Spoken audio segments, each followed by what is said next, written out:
Fight Class 3 is a fascinating story, both by itself and from a meta perspective. I think it shows what happens when you force someone into being a shonen protagonist. This video contains massive plot spoilers, so if you want to go in blind, I'd suggest coming back to this video later. Our protagonist is Jujite. For simplicity's sake, I'll refer to him as JJ. When we first meet him, he's a typical teenager who doesn't even like fighting. His father, however, is his polar opposite.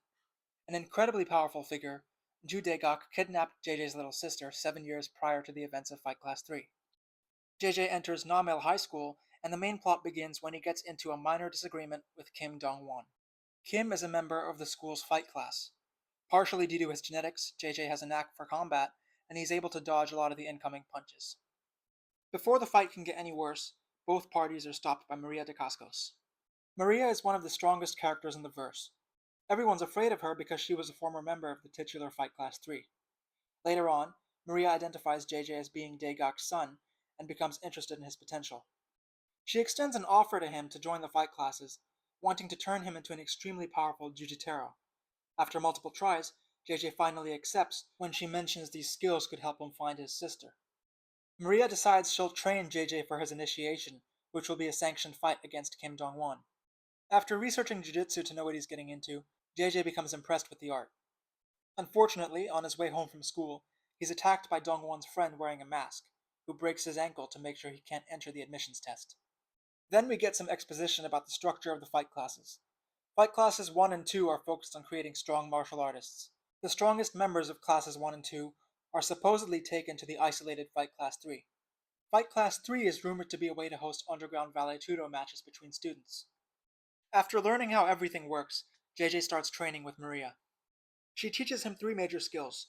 1 is how to check leg kicks, 2 is how to use a cross guard, and 3 is how to sprawl to defend a takedown.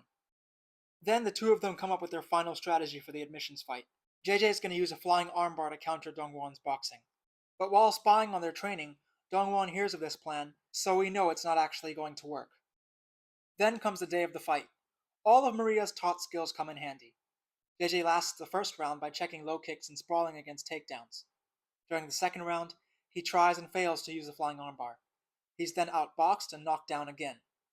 To recover, he uses an illegal move, a heel hook, to bring Dongwon to the ground with him. He actually tears Dongwon's leg up a little, but because of this, he's disqualified. Despite the setback, Maria negotiates and successfully gets JJ into Fight Class 1. We get a look into how the class members train. This reminds me a lot of Blue Lock, how all the members have their lives centered around martial arts. JJ can now rely entirely on the fight class for monetary support, so he quits his part-time job. But Maria has to live in his house because she traded her sponsorship money for JJ's entry. Ranking matches for Fight Class 1 are announced, and JJ gets into his next official fight. By the way, his first opponent in the fight class is a Kyokushin karateka. Just in case this is your second spoiler warning, because I'm about to talk about Maria's backstory. Maria is the daughter of Walad Barbosa, a man who split off from the original BJJ school to create his own style. Barbosa made the fatal mistake of including Ju Daegak as one of his first students though, and after learning everything he could, Daegak killed the Barbosas but left Maria alive. She competed in a bunch of Vale Tudo tournaments in Brazil, then left for Korea to join Namel High. Over the next few arcs, Maria puts JJ into extremely precarious situations. She instigates street fights and gets JJ to use random people as training dummies. She's basically trying to make him comfortable with violence. This goes back to what I said at the beginning about forcing someone to be a shonen protagonist. Jujite is not built for this life beyond a certain point. He's forgotten his original goal of saving his sister, and when I was first reading this story, so had I. Later on, during this surreal training montage, they come across an underground fight club. This fight with a mutilated man in a corpse-filled sewer is the exact point where JJ loses his mind. Maria, of all people, gets gravely injured, and in his attempt to survive, JJ's psyche shatters. He tears his own face up, inadvertently carving the shape of tears into it. Visually, I think this is a sign of his personality of not wanting to fight, but it also leads to some really cool panels where the tear lines are highlighted. He travels further down this rabbit hole, fighting a bunch of gang members. By this point, physically, JJ is the best he's ever been, but mentally he's crushed.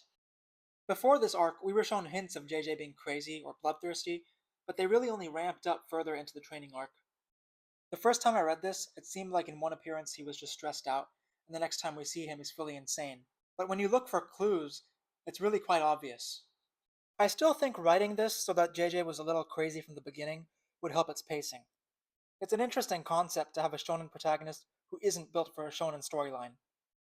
Having a protagonist lose his mind specifically because of a training montage is a great subversion. One of my favorite parts of the art style here is the character design. It reminds me a lot of My Hero Academia and how each character has a unique silhouette, and you can easily get a feel for their personality traits just by looking at them. The art for the fight scenes will definitely live up to your expectations. The closest thing I can compare it to is Kingen. Characters will be drawn in a way that emphasizes their speed, power, and emotion going into the fight. And similar to Baki, sometimes their limbs will melt into the motion lines. In especially intense or impactful moments, though, the art will go the opposite direction and make limbs and faces incredibly obvious. Overall, Fight Class 3 is a really fun read. It's put itself in a very unique spot in the martial arts genre just because it's taken all these elements and combined them in a very specific way. Plus, it's still ongoing, so if you're interested, I'd suggest picking it up. My next 3 videos will be about Bouncer, then Fist of the North Star, and then Batuk. So like, comment, and subscribe, and stay tuned.